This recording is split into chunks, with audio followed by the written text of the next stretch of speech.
Assalamualaikum warahmatullahi wabarakatuh. Salam satu jiwa. Terima kasih teman-teman Aremania yang sudah selalu setia menonton kabar Arema dari channel kami. Sebelumnya, buat yang belum subscribe, jangan lupa subscribe dan nyalakan loncengnya agar teman-teman mendapatkan notifikasi terbaru dari kabar seputar Arema FC.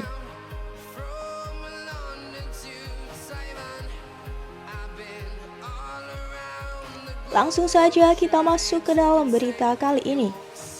Yuli Sugianto atau yang akrab disapa Yuli Sumpil dan status sebagai dirijen Aremania tak bisa dipisahkan.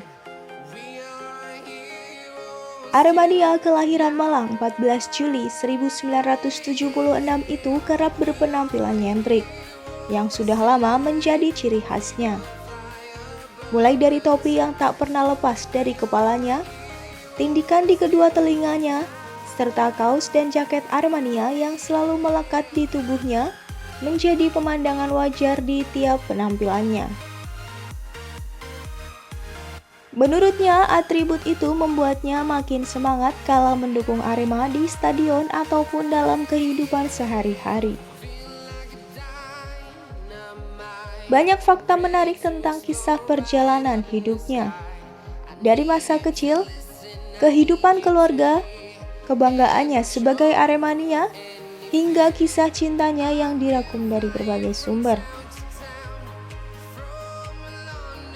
Sebagai Aremania, sangat disayangkan jika kita tak mengenali lebih dekat sosok dirijen yang satu ini. Yuli Sumpil dan kisahnya menjadi Aremania sejak kecil. Sejak masih di bangku kelas 5 sekolah dasar, Yuli sudah menjadi sosok Aremania. Dirinya selalu hadir di stadion untuk mendukung Arema yang kala itu masih berkompetisi di Galatama. Saat diminta menceritakan kembali masa lalunya, Yuli pun bercerita tentang trik nakalnya jika ingin nonton Arema tanpa mengeluarkan uang sepeser pun untuk membeli tiket. Dia tetap datang ke Stadion Gajayana, Kota Malang, kandang Arema kala itu, dan mengekor penonton dewasa yang bertiket saat masuk ke stadion. Hal demikian dilakoninya hingga SMP. Ketika beranjak remaja, Yuli semakin berani dan bersemangat. Perlahan tapi pasti dia tumbuh menjadi sosok supporter sebenarnya. Dia rela ngamen di jalanan atau menjualkan kue dagangan ibunya agar dapat uang untuk membeli tiket. Yang penting baginya bisa mendukung Arema dengan tanpa gratisan lagi seperti masa kecilnya dulu. Yuli berkisah sudah sejak remaja dia selalu berusaha melakukan apa saja demi mendukung Arema berlaga. Bahkan kala laga tandang, dia bersiap sejak pagi menunggu truk di pinggir jalan raya. Begitu ada truk atau mobil angkutan barang lainnya yang mau mengangkutnya, Yuli langsung melompat ke dalam bak mobil menuju kota tujuan. Seorang dirijen layaknya seorang konduktor dalam pertunjukan orkestra adalah orang yang memimpin para supporter untuk menyanyi dan menari dalam sebuah pertandingan sepak bola. Lagu apa yang harus dinyanyikan dan gerakan tubuh macam apa yang mesti dilakukan, semua keputusan ada di tangan dirijen. Semakin kreatif sang dirijen, maka semakin atraktiflah gerakan para Aremania yang mengikutinya. Di era legenda saat Arema masih bermain di Stadion Gajayana, Aremania punya dua dirijen. Selain Yuli, juga ada sosok Yosep yang biasa dipanggil El Kepet.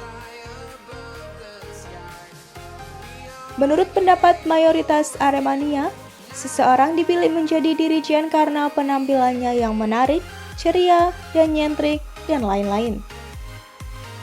Seorang dirijen juga wajib memiliki kemampuannya berkomunikasi dengan supporter lain.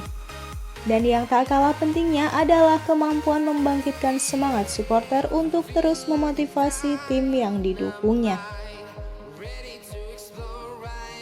Di kalangan Aremania, memilih dirijen tak serumit pilkada. Tak ada pemungutan suara yang berlangsung dengan ketat seperti Pilpres. Penunjukan sosok dirijen di kalangan supporter biasanya dengan cara yang sulit dijelaskan. Semuanya hampir kebetulan saja sebelum sebuah pertandingan sepak bola dimainkan. Namun begitu seorang dirijen terpilih, jabatan itu akan disandangnya terus, tanpa batas waktu yang jelas, sampai ia mengundurkan diri atau kehilangan karisma dan kemampuan untuk memimpin. Begitulah, lebih dari 7 tahun yang lalu Yuli dan Kepet terpilih begitu saja sebagai dirijen Aremania. Hanya kepada mereka berdualah Aremania seisi stadion mau tunduk. Di Stadion Gajayana Malang, markas Arema, Yuli dan Kepet mesti berbagi wilayah kekuasaan. Wilayah kekuasaan Yuli adalah tribun bagian timur, tepat di bawah papan skor. Sementara wilayah Kepet adalah tribun bagian selatan. Sementara itu, tribun VIP dibiarkan tanpa dirijen. Saat Arema pindah home base ke Stadion Kanjuruhan, Yuli pun ikut pindah singgasana ke stadion tersebut. Meski jarak yang ditempuh dari rumahnya praktis lebih jauh dari biasanya. Dia tetap mengambil posisi di bawah papan skor. Sementara itu, LKP tak ikut karena telah mengundurkan diri sebelumnya. Soal rivalitas antara Aremania dan Bonek, Yuli tak hanya sekali dua kali terlibat langsung di dalamnya. Tak terhitung jumlahnya, Yuli berada dalam satu medan tempur kala Aremania diserang oleh oknum berseragam hijau-hijau tersebut. Bagi Yuli, itu adalah sebuah pembelajaran bagaimana jadi sosok supporter yang tak mau mencari musuh, namun ketika ketemu musuh tak lari. Tak heran karena Aremania pun punya prinsip Daboribo, alias damai boleh, ribut pun boleh.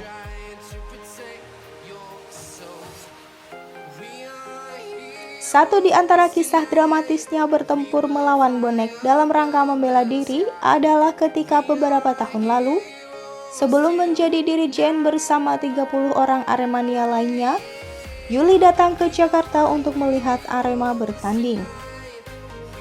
Dia berangkat dari rumah dengan menyiapkan sebilah pedang. Di Jakarta, ia terlibat bentrokan dengan kelompok Bonek di depan stasiun Pasar Senen. Mula-mula hanya saling melempar batu, tapi kemudian menjadi saling kejar, memukul dengan potongan kayu atau besi, bahkan hingga sabetan pedang. Yuli kini ingin melupakan masa lalunya. Dia sadar tak selamanya supporter harus seperti itu. Supporter itu mendukung tim kebanggaannya, bukan bertindak anarkis, berkecualian untuk membela diri ketika diserang duluan.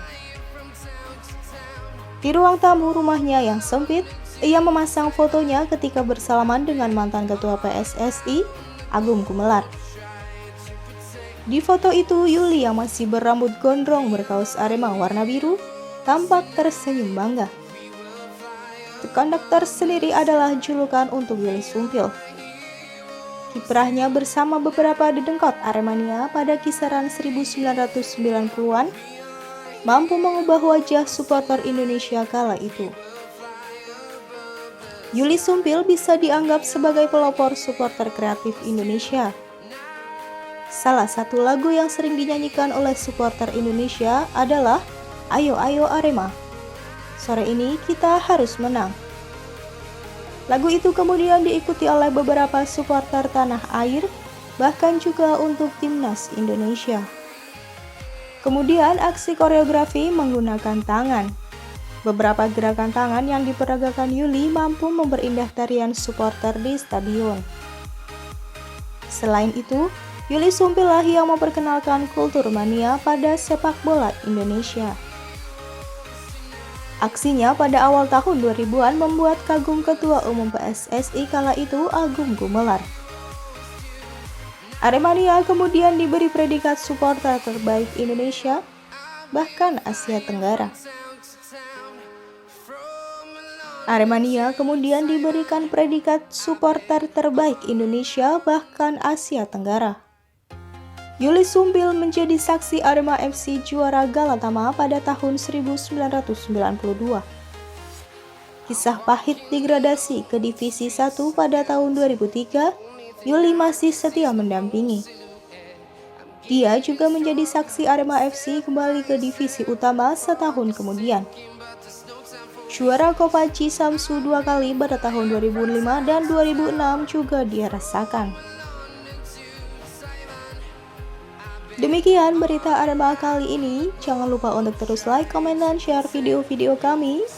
Sampai jumpa di berita selanjutnya.